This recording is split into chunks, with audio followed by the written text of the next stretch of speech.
皆さんこんにちは。おなおドーナツの時間始まりました。何を作り始めてるかと言いますと、今日はですね、私パン屋さんでドイツパンのお店でクラップフェンっていう揚げパンを食べたんですね。それがめっちゃ美味しかったんで、それをぜひとも再現してみたいということで、ドイツの揚げパンクラップフェンを作っていこうと思います。で、クラップフェンの作り方っていうのがですね、もう全然出てこなくて、で出てきてもなんかね、ちょっとやっぱりね、日本に伝わりきってないのかななんかなんかちょっと見た目違いませんっていうようなやつばっかりで、ちょっとピンとこなくて、でベルリーナっていう方はよく出てくるんですよ。でこれもドイツの揚げパンの一つやからクラップフェンの一つって言えるのかもしれないけど、こっちはイーストドーナツの中にジャムが入った揚げパンみたいな。でこっちじゃなくて、私が食べたいのはなんか竜田揚げみたいな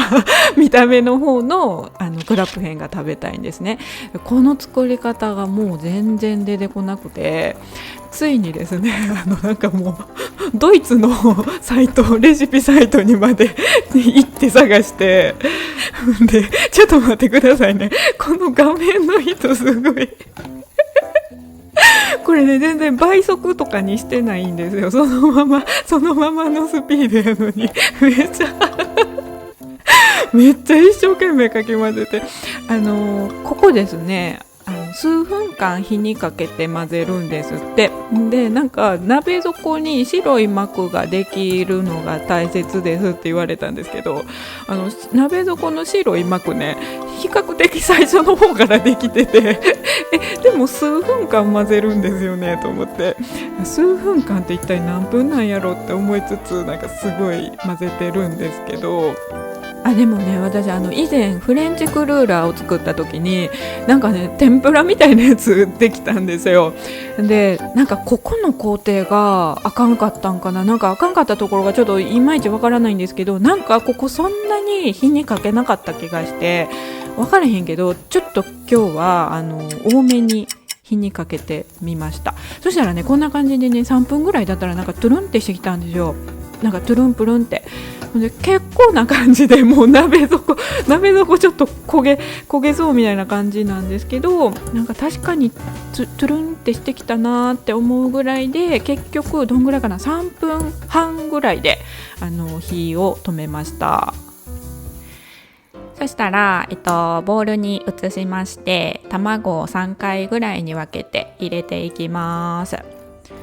で参考にした先生が、ここなんかすんごい混ぜてたからなんかすんごい混ぜてたんでしょ、ここで。だから私もすんごい混ぜます。でちょっと話戻ると、ドイツのレシピサイトにたどり着いたんですよ、ドイツ語のね。そしたらもうほんまに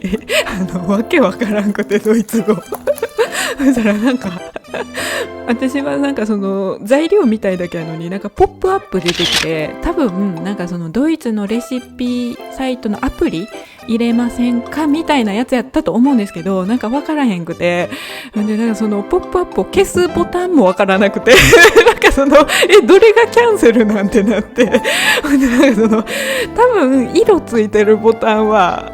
イエスやろうと思って、なんか色ついてないボタンコワゴワ押して、そのポップアップなんとか消してみたいな、もうなんかウイルスにいつかやられそうみたいな危険を冒しながらね、やっとね見つけましたっていう話です。はい言うてる間にできましたということで、なんかこのままスプーンとかですくって油に直接入れて揚げていいらしいんですけど、なんかね、ちょっとほら、このベタベタっとしてるじゃないですか。なんか私絶対これ油の前でテンパるなって思ったんで、ちょっと今日は丁寧にこんな感じで団子状にオーブンシートの上にまとめてみました。今日はね6個分できましたので6つ準備します。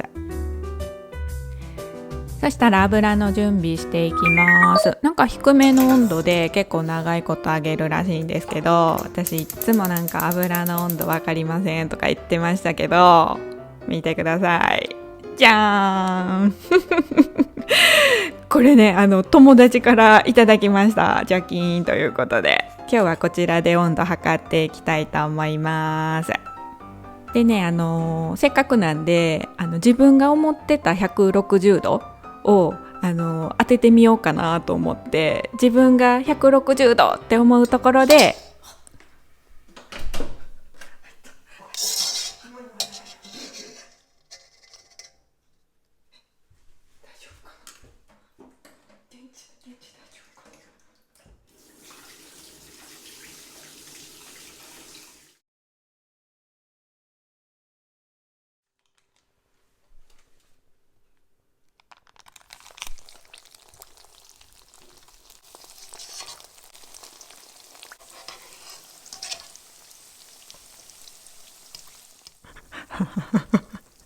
もう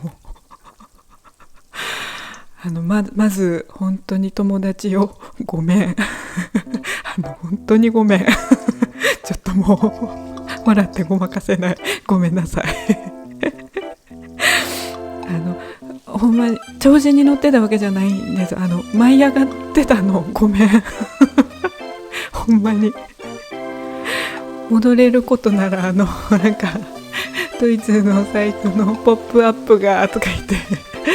ギャーウイルスがとか言ってた時に戻りたいですそんでこんな時になんやけどめっちゃ上手に上がりました今日はうまくできるんかいってすいません、想像の160度で10分ぐらい上げましたね。でシナモンとグラニュー糖をまぶしていきます。さてさて今日はどうなりましたでしょうか。